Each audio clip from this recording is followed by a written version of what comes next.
Bismillahirrahmanirrahim. Assalamualaikum warahmatullahi wabarakatuh. Alhamdulillahi rabbil alamin, wassalatu wassalamu ala asyrafil anbiya'i wal mursalin, sayyidina wa habibina wa syafi'ina wa maulana Muhammadin sayyidil mursalin wa ala alihi wa sahbihi ajma'in. Allahumma rabbana inna nas'aluka ilman nafi'a wa rizqan tayyiba wa amalan mutaqabbala birahmatika ya arhamar rahimin. Ada zakat ma'din, zakat barang tambang, tapi ini jarang. Ada juga namanya zakat rikas, zakat barang temuan, tapi ini juga jarang terjadi. Misalnya barang tambang, ada enggak barang tambang sekarang ini yang dikelola atau yang ditemukan oleh perorangan? Sangat jarang ya. Saya tiba-tiba orang nemu atas nama pribadi ya, atas nama pribadi misalnya orang nemu batu bara misalnya. Karena kan batu bara kan dikelola oleh korporat ya. Batu meteor itu ya? Baru inilah aku tahu. Ada yang nemu batu meteor kan ya, ini agak jarang. Atau ada yang misalnya sumurnya misalnya ada yang berisi minyak misalnya kan, itu walaupun ada tapi tidak banyak. Ya yeah. Berisi minyak itu. Atau barang temuan ini harus besar juga. Barang temuan ini harus setara dengan nisab zakat emas. Nah, dianggap barang temuan itu adalah saat kita menemukan barang berharga di tempat yang di sana tidak ada penduduk warga gitu ya. Jadi kategori barang temuan itu. Barang temuan itu adalah barang yang tidak ada pemiliknya. Kalau kita menemukan duit di dalam masjid ini barang temuan apa bukan ini? Bukan. Karena kalau ada kita nemu duit di masjid, ini mesti ada orangnya ini.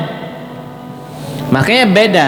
Barang temuan itu dalam bahasa Arab disebut dengan rikaz.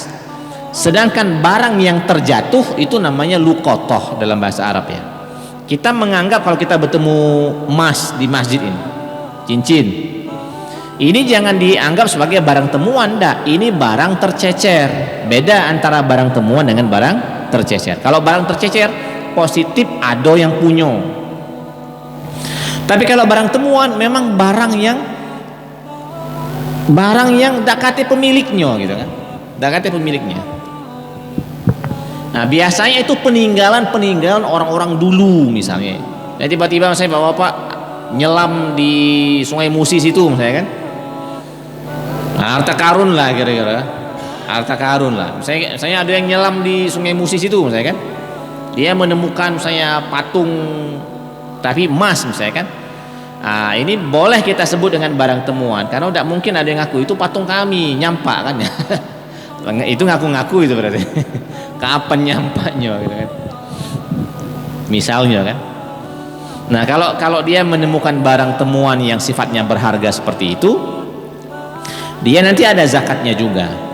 Asalkan barang temuan itu adalah barang yang berharga dan harganya setara dengan harga emas, nanti zakatnya besar, zakatnya 20%. Zakatnya 20%. Jadi zakat rikas barang temuan inilah yang paling besar. Prosentasenya 20%. Sebagian yang lainnya umumnya 2,5%, kalau untuk pertanian 5% sampai 10%. Ya, tapi pokoknya dapat harta karun itu jangan terlalu diharapkan sebenarnya. Dapat harta karun itu jangan terlalu diharapkan. Kita tuh berharap yang pasti baik kan. Kalau nak ada duit begawe, kalau ada duit keluar rumah gitu kan. Berjualan dan seterusnya gitu kan. Naftar begawe itu yang pasti-pasti kan. Nunggu kapan lah bertemu harta karun gitu kan. Iya, nunggu kapan lah bertemu harta karun. Saya pikir kita bertemu harta karun di mbek pemerintah pula kan. Orang maju menemukan barang-barang antik, tiba-tiba kita pamerkan di media sosial. Kata pemerintah ini dia lokal katanya kan, didatangi oleh pemerintah, dimbeknya dijadikannya sebagai ya sebagai cagar budaya lah, segala macam lah gitu kan. Akhirnya tidak jadi dapat harta karun gitu. Nah ini apa namanya, zakat rikas, namanya rikaz ya, barang temuan. Nah kalau barang tercecer, dia tidak boleh diambil menjadi hak milik pribadi. Kalau barang tercecer itu harus diumumkan di tempat umum dan harus ditunggu. Ustaz, dah kata yang ngambilnya berapa hari? Baru 2 jam Ustaz. Belum gitu kan, belum, baru 2 jam. Nunggunya berapa hari baru boleh dijadikan sebagai hak milik pribadi. Seingat saya itu 2 tahun, seingat saya 2 tahun. Misalnya kita menemukan jam di sini atau menemukan emas, umumkan dulu sampai 2 tahun ke depan. Kalau udah KTI ngembek, mungkin boleh diambil sebagai nama pribadi. Cuma kalau untuk nama pribadi sebenarnya udah aman juga. Yang paling aman itu kalau seandainya ada barang tercecer, kemudian ndak kati yang ngembek-ngembek sampai setahun sampai 2 tahun, nah itu dijadikan sebagai amal sosial baiklah. Nah, dijadikan sebagai kas masjid misalnya ya, atau masukkan ke UPZ misalnya ya, unit pengelola zakat, untuk modal administrasi awal gitu kan, untuk beli buku, untuk beli kalkulator, beli printer misalnya ya. Nah, itu bisa. Jadi jangan mudah kita mengambil barang temuan, tapi sebenarnya itu bukan barang temuan, itu barang tercecer. Jangan gampang mengambil barang tercecer. Ada duit di jalan 20.000, cup kita ombek kan, kita bawa balik, kita makan, kita minum kan. Nah, itu sebenarnya bahaya itu, karena itu punya wong. Yang paling bagus ambil, kalau pengen simple masukkan ke kas masjid. Kalau mau simple ya, masukkan ke kas masjid. Karena kalau 20.000 nak diumumkan terus agak repot juga. Ada 20.000 diumumkan, ada 10.000 diumumkan gitu kan. Ada 1.000 diumumkan gitu kan. Iya, lagi ada yang ngaku-ngaku. Iya, daripada ada yang ngaku-ngaku, lemak dia lah juga kan. Lemak dia aja. Ngaku-ngaku. Jadi langsung taruh bedi di kotak masjid. Nah, itu bagian dari hal-hal yang sebenarnya jangan gampang. Dulu orang-orang tua kita dulu itu sangat mewanti-wanti, jangan gampang memasukkan makanan minuman ke dalam badan kita ini dari sesuatu yang kita dewek tidak tahu ini dari mana asalnya, tidak jelas itu ya, tidak jelas. Makanya sebagian dari wong, tapi ini bagus sebenarnya, bagus. Sebagian dari uang itu dia pisahkan di dalam dompet dia tuh. Ini duit yang jelas, ini duit yang tidak jelas gitu. Ada kawan yang dia misahkan. Kan biasanya dompet itu kan ada 2 ya. Ada 2 tempat ya. Ada 2 tempat naruh duit. Yang bagian depan katanya kalau misalnya payo kita beli gorengan apa kan? Payo katanya. Tuh mbek dompet tuh katanya. Tapi mbek yang bagian depan mbek katanya. Ngapain bagian belakang? Itu yang bagian belakang itu duit tidak jelas katanya kan. Ya maksudnya kalau duit tidak jelas itu kalau pacak jangan dimakan katanya, bahasa dia itu kan. Nah, ini kan masih bagus kalau dia masih punya pikiran cak itu kan, jangan dimakan. Paling-paling jadinya jadi yang lain kan. Apa jadi pulsa kayak kan? Apa jadi mainan misalnya kan. mainan anak-anak kan. Walaupun sebenarnya jadi pulsa, jadi mainan juga kalau bisa sih jangan. Tapi yang paling banter yang dia lakukan itu sudah bagus. Dia memisahkan antara yang bakal masuk ke dalam badan dengan yang dengan yang seharusnya jangan masuk ke dalam badannya. Nah,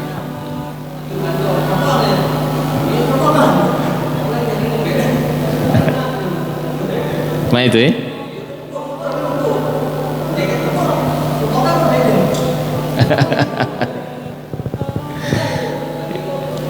Iya iya.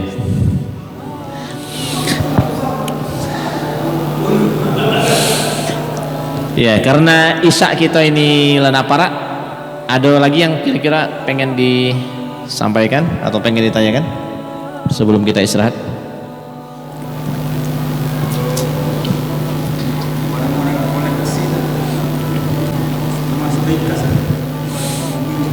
Nah, kalau kolektor barang-barang antik misalnya ya, apakah dia masuk rikas? Enggak, karena kolektor itu biasanya hasil dari awal itu jual beli biasanya kan.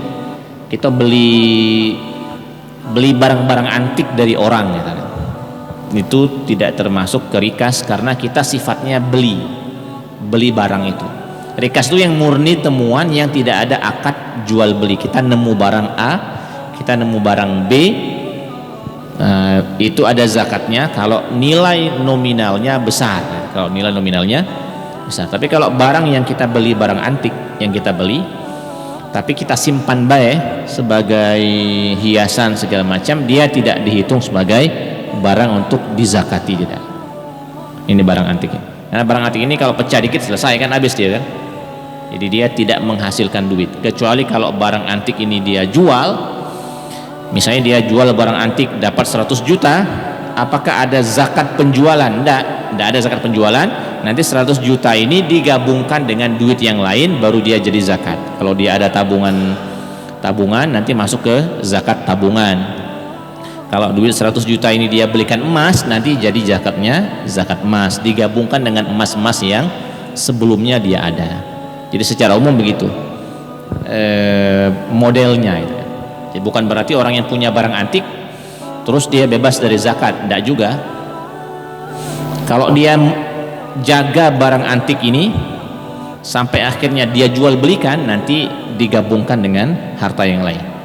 Tapi kalau pecah selesai, rugi dia kan. Rugi dia dari barang koleksian dia.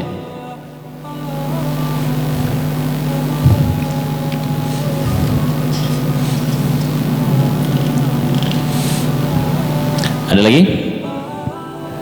Ya. Ya.